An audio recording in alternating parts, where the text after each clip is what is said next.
ဧကရစ်ဟာသူ့ရဲ့ဧကရီကဘာကြောင့်သူ့အပေါ်အေးဆက်သွားရတယ်လဲဆိုတာကိုလုံးဝနားမလည်နိုင်အောင်ဖြစ်နေပါတယ်။ဧကရီဟာသူ့ကိုကိုလုတ်တော်တွေအများကြီးယူဖို့တိုက်တွန်းပေမဲ့သူမကိုယ်တိုင်ကတော့သူ့အနာကိုအကန့်မခံပဲရှောင်ဖယ်နေတာကြောင့်ဧကရစ်မှာစိတ်နှလုံးထိခိုက်ကြေကွဲနေရပါတယ်။ဒါကိုအဖြေရှာမရလုံးလို့ညီလာခံမှာအမတ်တွေကိုတောင်တိုင်ပင်ခဲ့ပါသေးတယ်။တကယ်တော့ဧကရစ်မသိတာကဧကရီဟာပြင်းထန်တဲ့ယောဂဝေဒနာကိုခံစားနေရပြီးအသက်ရှင်ဖို့6 လပဲလိုပါတော့တယ်။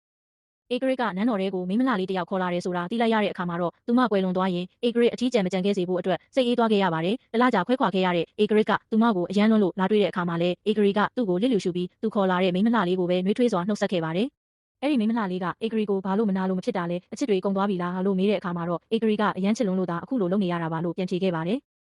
ဒီစကားကိုကြားတော့မှမိန်းမလှလေးကသူမဟာခေတ်သစ်ကဘာကနေကူးပြောင်းလာသူဖြစ်ကြောင်းဝန်ခံလိုက်ပြီးတစ်နှစ်အတွင်းဧကရီရဲ့အသေးကိုဖန်ဆားကာဧကရီနေရာကိုယူမယ်လို့ပြောလိုက်ပါတယ်။ဧကရီကလည်းဝမ်းသာအားရပဲသူမကိုကူညီဖို့သဘောတူလိုက်ပါတယ်။ဧကရီဟာမိန်းမလှလေးကိုသူတို့ငငယ်ကပထမဆုံးဆုံခဲ့တဲ့စာတင်ကျောင်းစီခေါ်သွားပြီးသူတို့ရဲ့အတိတ်ကအမှတ်တရတွေကိုပြောပြခဲ့ပါတယ်။သူတို့အသက်9 နှစ်အရွယ်ကခေါင်းမိုးပေါ်တက်ပြီးအနာဂတ်အိမ်မက်တွေအတူတူမက်ခဲ့ကြပုံ